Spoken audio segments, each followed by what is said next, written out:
Ada kalanya seseorang yang sudah berwudu perlu untuk memegang kemaluannya. Atau bisa jadi seorang ibu yang sudah bersuci harus memegang kemaluan anaknya untuk menyucikannya dari najis. Lalu apakah menyentuh kemaluan seperti ini bisa membatalkan wudu seseorang? Sebelum membahas lebih jauh tentang masalah ini, kita perlu menyamakan persepsi dulu bahwa bahasan kali ini fokus untuk membahas seseorang yang memegang kemaluan tanpa pembatas. Adapun seseorang yang menyentuh kemaluan dengan pembatas, misalnya dengan kain atau pakaian, maka itu tidak membatalkan wudunya. Nah, dalam masalah menyentuh kemaluan apakah membatalkan wudu ataukah tidak, ada 4 pendapat di kalangan ulama. 2 pendapat merupakan hasil dari mengompromikan dalil atau menjamak, dan 2 pendapat lain merupakan hasil dari mentarjih atau memilih dalil yang lebih kuat. Pendapat pertama mengatakan bahwa menyentuh kemaluan tidak membatalkan wudu sama sekali. Pendapat ini adalah pendapat madhab Abu Hanifah, salah satu pendapat Imam Malik, dan merupakan pendapat beberapa sahabat. Di antara dalil dari pendapat ini adalah hadis dari Talq bin Ali, di mana ada seseorang yang mendatangi Rasulullah SAW lalu bertanya, "Aku pernah menyentuh kemaluanku." Atau ada pula seseorang yang menyentuh kemaluannya ketika sholat. Apakah ia diharuskan untuk wudu? Nabi SAW menjawab, "Kemaluanmu itu adalah bagian darimu." Hadis riwayat Ahmad. Syekh Shu'aib Al-Arnaud mengatakan bahwa hadis ini hasan. Pendapat kedua menyatakan bahwa menyentuh kemaluan membatalkan wudu. Pendapat ini adalah pendapat madhab Imam Malik, pendapat masyhur Imam Asy-Syafi'i, Imam Ahmad, Ibnu Hazm, dan diriwayatkan pula dari banyak sahabat. Di antara dalil dari pendapat ini adalah hadis dari Busrah binti Sofwan, "Barang siapa yang menyentuh kemaluannya, hendaklah ia berwudu."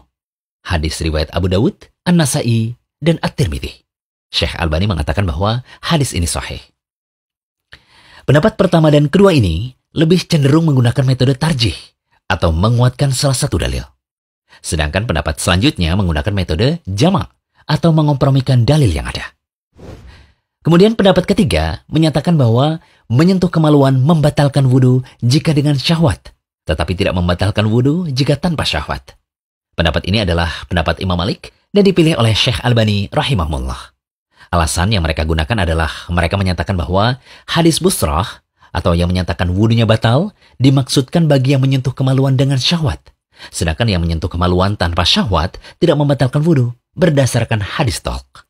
Dalil yang menunjukkan pendapat ini adalah sabda Nabi SAW. "Bukankah kemaluan tersebut hanya sekerat daging darimu?" Jadi, jika seseorang menyentuh kemaluan tanpa syahwat, maka itu sama saja seperti menyentuh anggota tubuh yang lain. Lalu pendapat keempat menyatakan bahwa berwudu ketika menyentuh kemaluan adalah sunnah atau dianjurkan secara mutlak dan bukan wajib. Pendapat ini adalah salah satu pendapat dari Imam Ahmad dan pendapat Syekhul Islam Ibnu Taimiyah rahimahullah. Pendapat ini menilai bahwa perintah dalam hadis Busrah adalah sunnah atau dianjurkan. Sedangkan hadis Talq adalah dalam konteks pertanyaan yang dikiranya menyentuh kemaluan itu wajib. Lalu pendapat mana yang paling kuat? Jika memandang hadis Talq yang disimpulkan bahwa menyentuh kemaluan tidak membatalkan wudu adalah hadis yang sahih, maka pendapat keempat pantas untuk dijadikan hujjah, yaitu berwudu ketika menyentuh kemaluan hanyalah sunnah, bukan wajib. Pendapat ini dinilai lebih tepat karena menempuh jalan pertengahan dengan mengompromikan dalil tanpa menghapus salah satu dalil.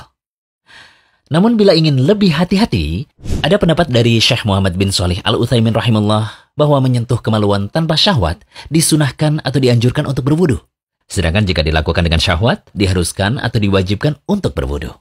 Inilah pendapat beliau dalam Syarhul Mumti' dalam rangka kehati-hatian untuk melepaskan diri dari perselisihan ulama yang ada. Wallahu ta'ala a'lam. Sebagai pelengkap pembahasan, berikut kami paparkan beberapa permasalahan terkait menyentuh kemaluan ini. Pertama, apakah jika suami menyentuh kemaluan istri, bisa batal wudunya? Jawabannya, tidak membatalkan wudu. Karena tidak ada dalil yang menunjukkan bahwa hal tersebut membatalkan wudu. Begitu pula sebagaimana telah dijelaskan bahwa menyentuh wanita tidak membatalkan wudu menurut pendapat paling kuat.